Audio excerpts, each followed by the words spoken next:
जय हिंद। मैं हरिंदर फौजी। जैसा कि आप लोग देख रहे होंगे, लगातार भारतीय सेना के साथ जिस तरीके से अन्याय, अत्याचार, शोषण, जुल्म ज्यादती हो रही है, जिस तरीके से भारतीय सेना में सेवादारी प्रथा चलाई जा रही है और साथ ही साथ जिस तरीके से भारतीय सेना को बेचा जा रहा अग्निवीर ला करके, इन तमाम समस्याओं पे जब हम रक्षा मंत्री महोदय जी के पास मिलने जाते हैं तो उनके पास समय नहीं है मिलने के लिए, ना ही हिंदुस्तान के किसी नेताओं के पास समय है, जो कि बड़े बड़े मंचों से विपक्ष की जो इंडिया गठबंधन जो अलायंस होता है उसके जो बड़े बड़े नेता हैं, शायद आज वो चरमरा रहे हैं, लेकिन वो भी सभी के मुद्दे हैं, बोला हम आएंगे तो अग्निवीर हटा देंगे। लेकिन उनके पास भी हिम्मत नहीं है कि जिस तरीके से अगर जवान आ रहे हैं और वो कह रहे हैं कि इस तरीके से शोषण, इस तरीके से जुल्म ज्यादती हो रही है तो इस पर जांच कराएं और इस पर लाइव डिबेट करने के लिए जवान तैयार हैं। क्यों नहीं इस राष्ट्रीय मुद्दे पे जांच की बात की जाए, इस मुद्दे को कि नहीं वाकई देश के हित के लिए क्या है। लेकिन इस मुद्दे पे बात करने के लिए सारे खामोश हो जाते हैं। इसलिए मैं कहता हूं, जब मैं राहुल गांधी जी से मिलता हूं, देश के तमाम बड़े बड़े नेताओं से मिलता हूं, तो आश्वासन देते हैं ठीक है हम करेंगे, हम जवानों की बात करेंगे, हम जवानों के साथ हैं, हम जवानों के साथ हो रहे शोषण के खिलाफ हैं, हम आवाज उठाएंगे, हम सेवादारी प्रथा के खिलाफ हैं, हम इस चीज को बंद कराएंगे, हम जवानों की बात को करेंगे। लेकिन जब हम ये सवाल को पूछते हैं तो ना ही हिंदुस्तान की मीडिया दिखाती है, आज हिंदुस्तान को गुलाम बनाया जा रहा है। हिंदुस्तान की जो सच्चाई है, जो लोगों की पीड़ा है, उसको नहीं दिखाया जाता। सिर्फ झूठा चाय बेचने वाले का गुणगान किया जाता है, बोला ये चाय बेचने वाला, चाय बेचने वाला। और कभी उससे फुर्सत मिल गई थोड़ा तो कभी कांग्रेस के नेता का, कभी ऐसे तमाम जो बड़े बड़े नेता हैं, समाजवादी पार्टी के नेता का, केजरीवाल जी का, राजमहल शीश महल में बातें हो सकती हैं, लेकिन राष्ट्रीय मुद्दे पे बातें नहीं हो सकती। राहुल गांधी जी भी जो हैं नेता विपक्ष, वो कहते हैं कि हम सभी की बात करेंगे। शायद हम उन्हें हिंदुस्तान के नहीं लगते। भारतीय सेना के जवान पाकिस्तानी हैं, वो पाकिस्तान से न्याय मांगने जाएंगे, हिंदुस्तान के नेताओं से न्याय नहीं मांगेंगे। अगर हिंदुस्तान के नेताओं के पास आ गए कि इस तरीके से भारतीय सेना में सेवादारी प्रथा चलाई जा रही है, एक अधिकारी कहता है कि भारतीय सेना में तुम कुत्ते घुमाने के लिए, बूट पालिश करने के लिए, इन्हीं चीजों के लिए आते हो, हमारे वेटर बनने के लिए, हमारी गुलामी करने के लिए आते हो, ना कि तुम देश सेवा करने आते हो। उस चीज की जांच के लिए जब हम जाते हैं तो सारी को सांप सूंघ जाता है, किसी की बोलती नहीं आती। तो इसलिए हम लगातार अपने देश की जनता के पास जा रहे हैं और लोगों को इस चीज को कह रहे हैं कि हिंदुस्तान की मीडिया मरी हुई है। इसलिए आप लोगों को अगर सत्य जानना है तो ये @ हरिंदर फौजी यूट्यूब चैनल पर आप लोग जुड़ें और उस चीज को, इस सच्चाई को देश के कोने कोने तक पहुंचाएं। आज हिंदुस्तान की मीडिया को ही नहीं, आप लोगों के मुंह पे ताले लगाए जा रहे हैं और ये देश को गुलाम बनाने की फिर से शुरुआत हो गई है।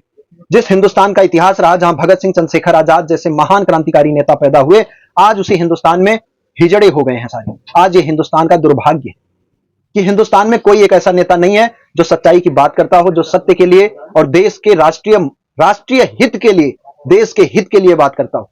सिर्फ कुर्सी की राजनीति आज हो रही है कि मुझे प्रधानमंत्री बनना है, मुझे मुख्यमंत्री बनना है, बस मुझे एमएलए बनना है, एमपी बनना है। लेकिन राष्ट्रीय मुद्दे पे जब देश के हित के लिए बात करनी हो तो कोई बात करने वाला नहीं। इसलिए आप लोगों से निवेदन कर रहे हैं कि इस चीज को देश के कोने कोने तक जरूर पहुंचाएंगे।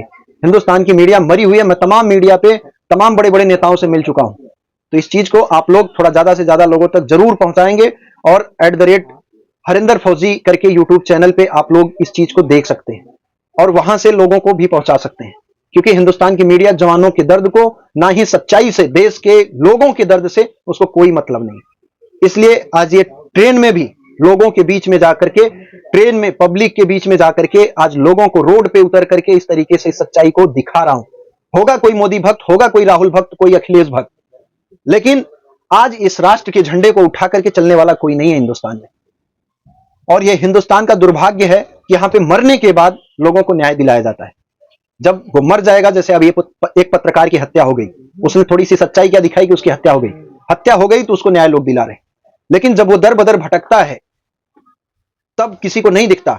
अभी मैं अगर एक सुसाइड नोट लिख करके अगर आत्महत्या कर लूं तो सारे लोग न्याय दिलाने आ जाएंगे, लेकिन हम वो कायर नहीं है कि हम सुसाइड नोट लिखेंगे और आत्महत्या करेंगे।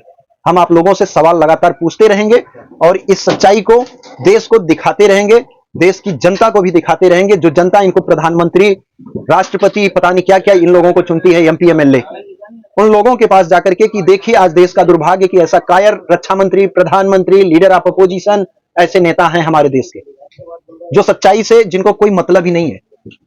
होली दीपावली में आप लोग देखते होंगे, तमाम बड़े बड़े त्योहारों पे, रक्षाबंधन पे, ऐसे त्योहारों पे ये जाकर के मिठाइयां खिलाते होंगे। लेकिन वो खाली दिखाने के लिए, जैसे हाथी के दांत खाने के और दिखाने के और, इनको दूर दूर तक कोई जवानों से लेना देना नहीं है।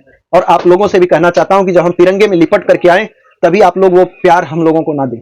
आज हम लोगों के कंधे से कंधा अगर मिला करके भारतीय सेना के जवानों को बचाना है, भारतीय सेना की सुरक्षा को बचाना है, अपने आप को बचाना है, क्योंकि भारतीय सेना की सुरक्षा आप लोगों की ही सुरक्षा है।